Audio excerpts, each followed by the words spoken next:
pasteur, mama pasteur, kanisa hii munalikwa muleo inaitwa Église Évangélique Foi en Action. Tunasema karibu sana kwetu na Mungu amebariki sana katikati yetu, na kwa hiyo wakati Reverend eko nachukua mimbali, tunashangilia tena kwa ajili ya utukufu wa Mungu.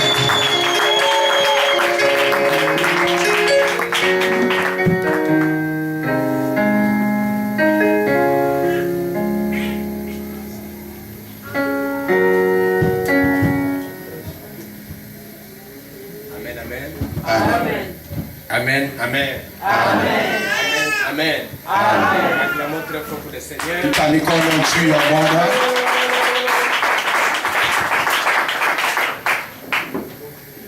Je suis vraiment dans la joie. Parce que l'Éternel Dieu est merveilleux. Vous savez, un moment comme celui-ci, il n'arrive que lorsque le Seigneur l'a voulu.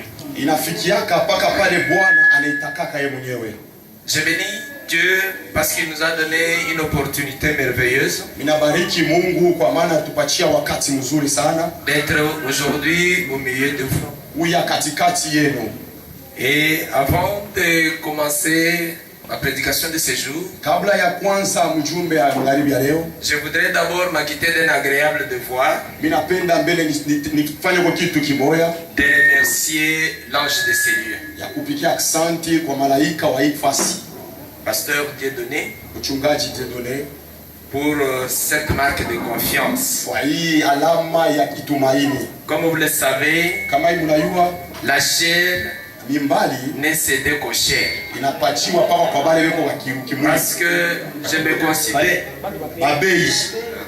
Parce que je me considère cher, et lui-même m'a considéré cher. C'est à ce titre qu'il m'a accordé la chair. On va acclamer très fort pour lui. Je voudrais par la même occasion remercier tous ceux avec qui il travaille, tous ceux qu'il a comme collaborateurs, les serviteurs de Dieu de ces lieux. Et je remercie aussi toute l'église. Parce que sans votre présence, je crois que cette occasion ne se justifierait pas. Si nous sommes là, c'est parce que vous êtes là. Amen, amen. Amen. Que le Dieu que je sers vous bénisse abondamment. Amen, amen. Je suis aussi dans la joie parce que l'année passée j'étais ici. J'ai vu un faible commencement. Mais aujourd'hui, je vois que ça a annoncé de grandes choses. Que l'Éternel Dieu soit loué pour ça. Nous allons passer directement à la parole. Je préfère que nous lisions Josué 2. Nous commençons au 15e verset, nous arrêtons au 20e.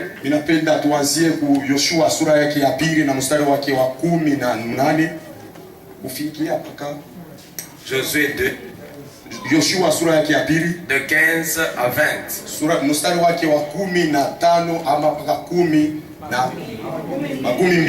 Si nous avons un lecteur maison, il peut nous lire.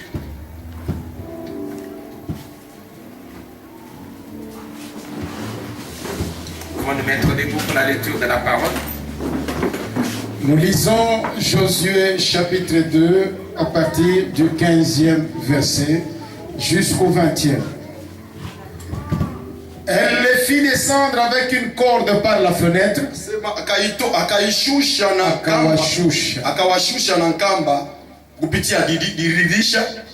Car la maison qu'elle habitait était sur la muraille de la ville.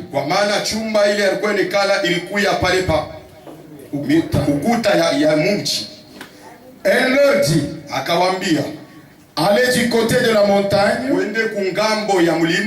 de peur que ceux qui vous poursuivent ne vous rencontrent. Cachez-vous là pendant 3 jours. Mujifuchamishe kwa masiku 3 jusqu'à ce qu'il soit de retour. Mpaka pale bataluria.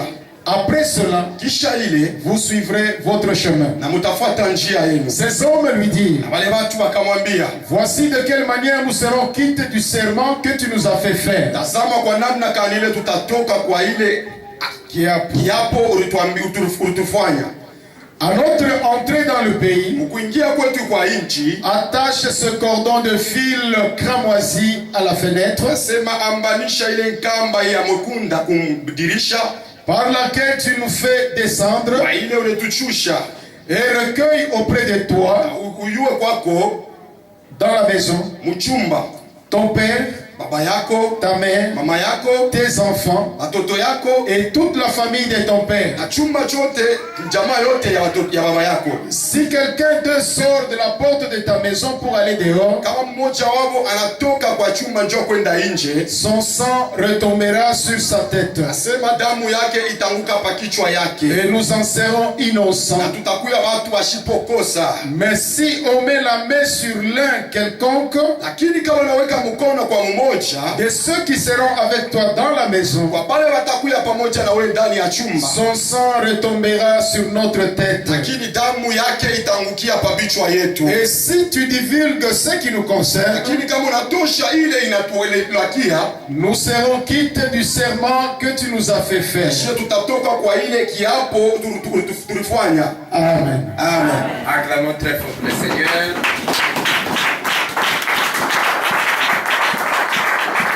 Laissez-moi te dire que tu n'as pas très bien acclamé. Acha nikwambia sema ukupigia mkono mzuri. Acclamé très bien. Hauwezi kupiga mkono mzuri kwa Bwana. Amen. Amen. Amen. Amen. Amen. Je bénis l'Éternel Dieu ce soir. Nabarikiwa milele Mungu magharibi ya leo. Le petit sous-thème, le petit thème que je vais donner ce soir kwa shina kidogo ile mitaleta est intitulé imejitunga kama hivi, le salut de la prostituée. Asema okovu ya kahaba. Le salut de la prostituée. Okovu ya kahaba. Amen. Amen. Amen. Amen, amen. Amen. Pose la question à ton voisin, tu es prostitué? Uliza swali kwa jirani wako, unakuwa kahaba? Unakuwa ndumba? Amen, amen. Amen. Acclamons très fort le Seigneur. Amen. Je vais essayer d'aller lentement pour aider mon frère interprète. Je sais que par la grâce du Seigneur, je vais essayer de comprendre ce que tu dis. Amen, amen. Et quand je n'ai pas compris, je vous poserai la question, est-ce que c'est ce qu'il a dit? Amen, amen. Amen. Le Seigneur est merveilleux. Il est un Dieu qui bénit, un Dieu qui garde, un Dieu qui amène à l'existence ce qui n'existe pas. C'est par son amour qu'il nous sauve. L'histoire que nous venons de lire, c'est l'histoire du peuple d'Israël. Ce peuple quittait l'Égypte vers la terre promise. Et dans la marche avec le Seigneur, ce peuple a rencontré beaucoup de problèmes. Et comme vous le savez, Dieu en le faisant quitter d'Égypte vers la terre promise, il les a fait passer par le désert. Et dans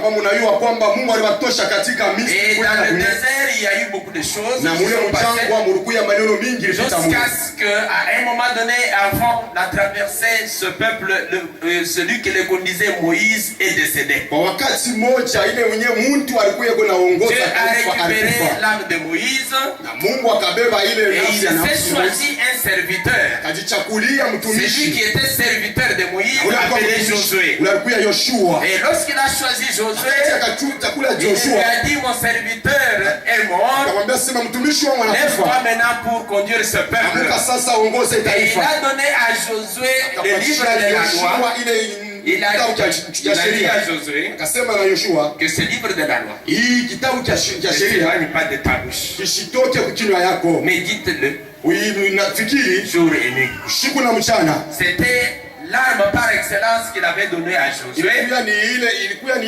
Avec cette arme, Josué pouvait conduire le peuple d'Israël. Et dans la conduite du peuple d'Israël, Josué a dû envoyer 2 espions. Amen, amen. Pour explorer Jéricho. Alors lorsqu'ils sont allés, c'est ça la petite histoire, ils sont allés entrer dans la maison d'une prostituée. Et le roi de cette contrée, ayant suivi qu'il y a des espions qui sont entrés chez nous, il a envoyé son armée à la recherche. Et lorsqu'ils sont partis, on leur a dit qu'ils sont entrés dans la maison d'une femme prostituée. Amen, amen. Amen, amen. Cette femme les a reçus. Et lorsque les militaires sont arrivés pour demander où est-ce qu'elle avait caché les espions qui étaient de passage, cette femme leur a dit effectivement, ces gens sont venus chez moi, mais je ne connais pas d'où est-ce qu'ils venaient. Mais ils sont déjà partis. Et je ne sais pas, vous pouvez les suivre. Et pendant ce moment, elle les avait cachés quelque part. Amen, amen. Lorsque ceux qui cherchaient des espions sont partis, cette femme a dû faire un serment aux espions. Cette femme était prostituée. Nous connaissons bien les prostituées. Si dans ton quartier tu as des prostituées, tu ne permettras pas que tes enfants aillent chez la prostituée. Si dans le quartier il y a une femme prostituée, tu n'accepteras pas que ton mari passe par là. Pourquoi? Parce que tu sais qu'en allant chez cette femme prostituée, cet homme risque de t'abandonner. Mais cette femme prostituée est celle qui a reçu les espions. Amen, amen. Amen, amen. La femme prostituée dont on parle ici est le symbole aujourd'hui de l'église. Amen, amen. Cette femme a reçu. Parce qu'elle a reçu ces hommes, elle a saisi d'une opportunité qui lui a été offerte. Je voudrais te dire que tu peux recevoir, mais en recevant, un jour, tu recevras des anges. Vous vous rappelez qu'Abraham a reçu des anges, et lorsque les anges sont partis, ou lorsqu'ils étaient sur le point de partir, ils ont laissé une bénédiction dans la maison d'Abraham. Ils ont dit à Abraham, ce jour, à la même époque, je reviendrai.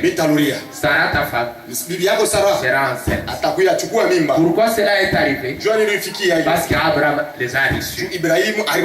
Cette femme aussi, elle avait l'habitude bien sûr de recevoir. Mais ce jour-là, elle a reçu autrement. Elle a reçu des personnes tout à fait spéciales qui ne sont pas venues pour sa prostitution, mais qui sont venues pour qu'elle soit sauvée. Amen, amen. Alors lorsque ces hommes sont arrivés chez elle, elle les a fait faire un serment. Elle leur a dit, moi je vous ai sauvé, mais je sais, je connais votre Dieu. J'ai entendu parler de ce Dieu. Amen, amen. Elle avait au moins entendu parler de leur Dieu. Elle connaissait la puissance de ce Dieu. Elle a reconnu la puissance de ce Dieu. C'est ce qu'elle leur a dit, faites-moi un serment par le Seigneur. Vous devez jurer par votre Dieu là, que lorsque vous reviendrez, vous allez me sauver. Vous allez sauver ceux de ma famille. Amen, amen. Ces gens ont fait le serment. Et par rapport à ce serment, Il y a une leçon que nous tirons de là. Vous savez, quand vous lisez Deutéronome 20, je crois c'est 18, l'Éternel Dieu dit ceci: quand je t'aurai donné, je t'aurai livré des nations. Amen, amen. Amen, amen. Quand je t'aurai livré des nations entières, tu ne signeras pas avec eux des pactes. Mais regardez ces hommes. Amen, amen. Est-ce qu'on peut acclamer très fort pour le Seigneur?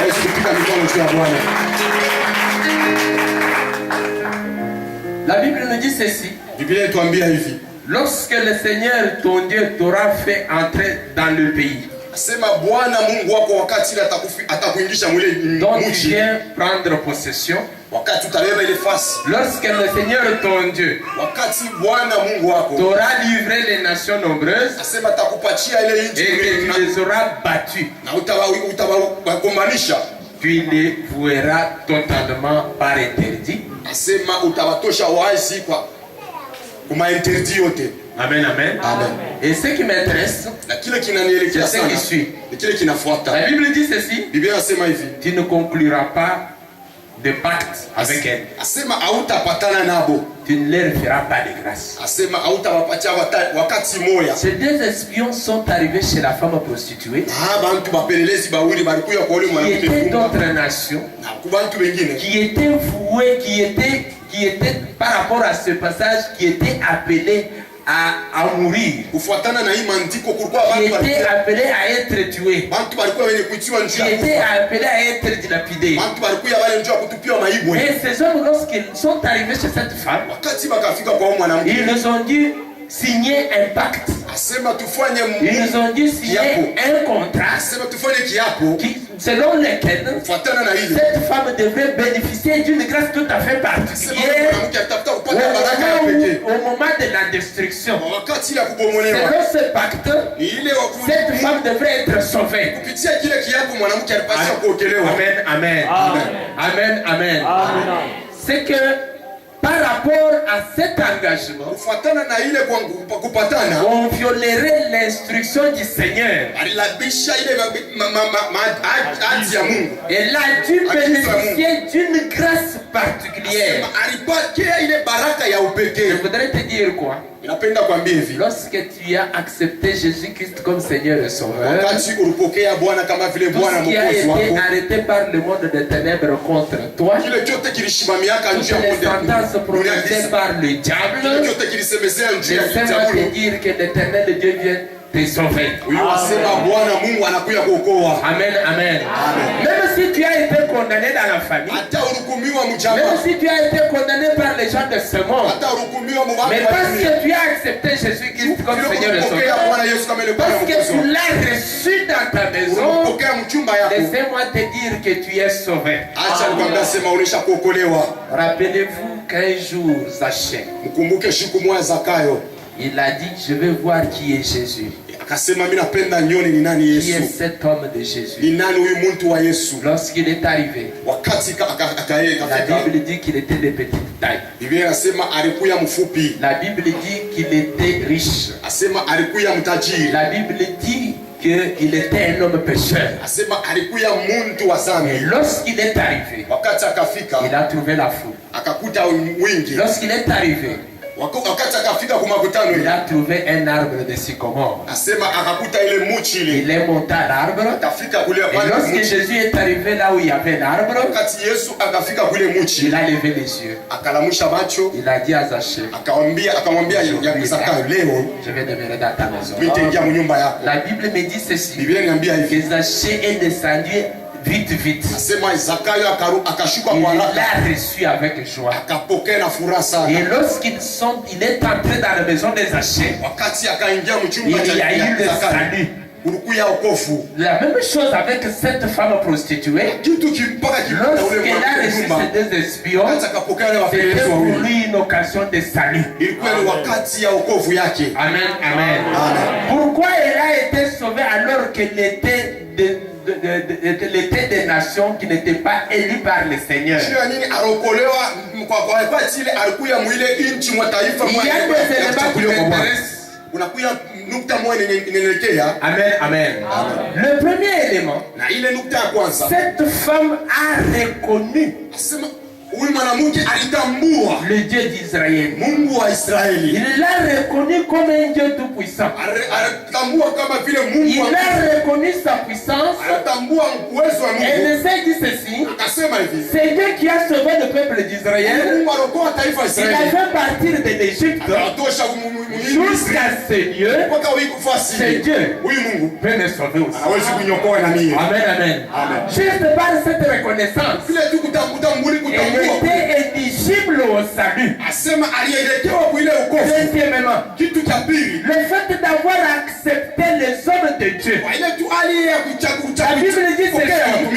La Bible dit ceci à Matthieu: ceux qui vous ont reçu m'a reçu. Celui-là qui vous a reçu, parce que vous avez été envoyé par moi, celui-là m'a reçu. Cette femme a reçu Jésus-Christ. Cette femme a reçu Dieu chez elle. Amen, amen. Est-ce que tu peux recevoir Jésus-Christ comme Seigneur et Sauveur dans ta vie? Le recevoir, ce n'est pas le fait de venir ici. Ce n'est pas parce que tu viens ici tu te dis chrétien. J'ai toujours dit que la chrétienté n'est pas slogan. La chrétienté est vie. Partant de ta vie là, peut-on dire que tu as reçu Jésus-Christ comme Seigneur et Sauveur? Cette femme a accepté que ces deux espions entrent chez elle. Amen, amen. Par cet acte d'hospitalité, Dieu n'est pas resté insensé. Il a compris qu'elle était aussi fille d'Abraham. J'ai dit au début que la femme est l'image de l'église. Cette église des nations. Cette église, cette nation qui n'a pas été dans le plan de départ. Mais parce que cette prostituée a reçu les envoyés du Seigneur, elle a eu droit à la vie éternelle. Amen, amen. Amen, amen. Est-ce que tu peux acclamer un peu de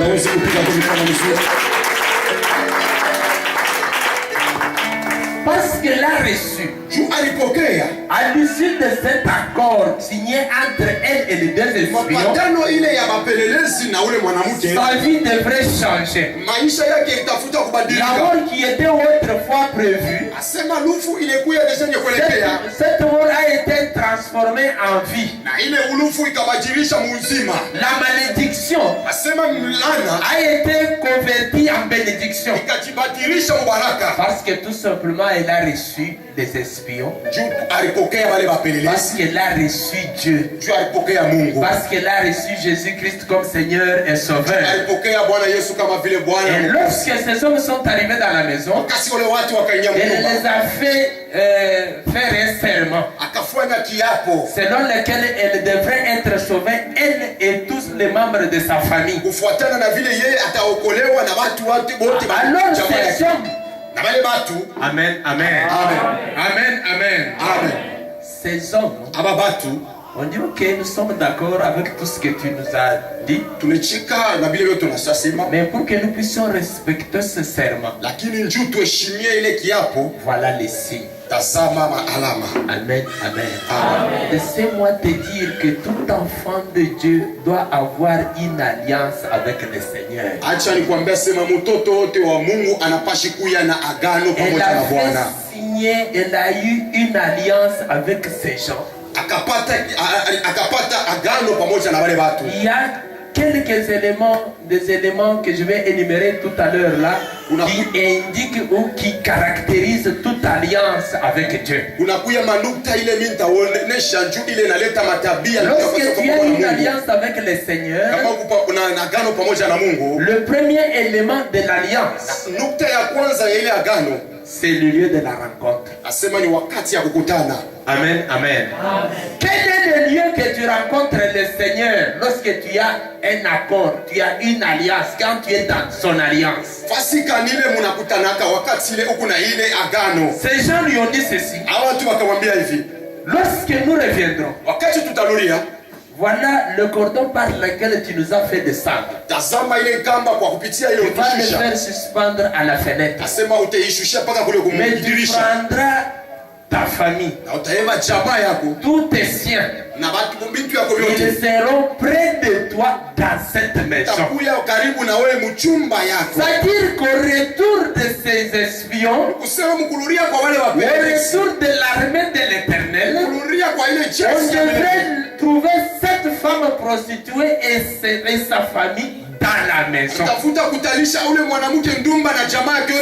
maison était un lieu de rencontre avec Dieu. Lorsque le Seigneur va venir, te trouvera à quel point? Te trouvera où?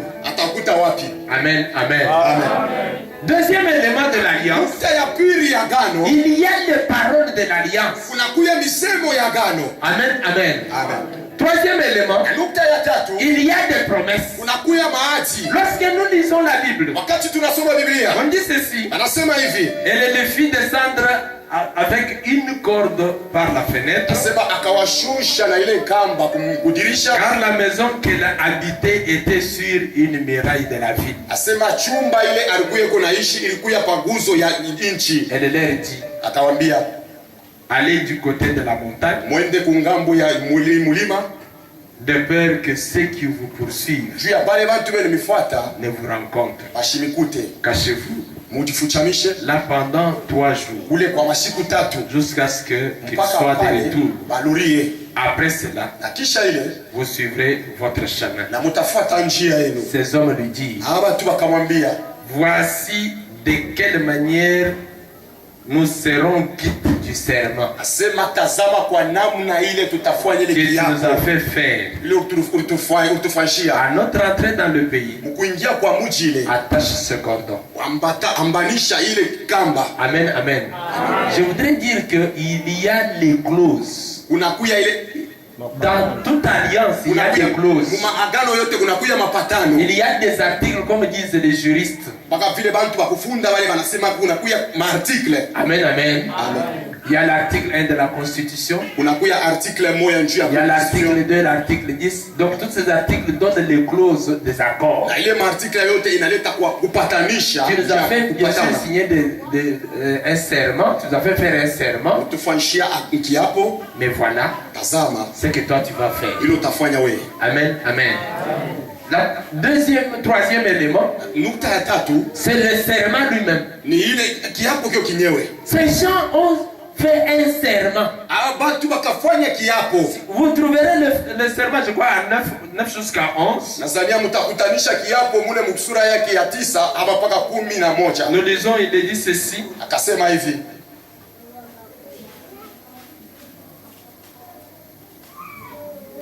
Et il leur dit: l'Éternel, je le sais, vous a donné ce pays. La terreur que vous inspirez nous a saisis et tous les habitants du pays tremblent devant vous. Car nous avons appris devant vous. Car nous avons appris comment, à votre sortie d'Égypte, l'Éternel a mis à sec devant vous les eaux de la mer Rouge. Et comment vous avez traité les deux rois des Amoréens au-delà du Jourdain.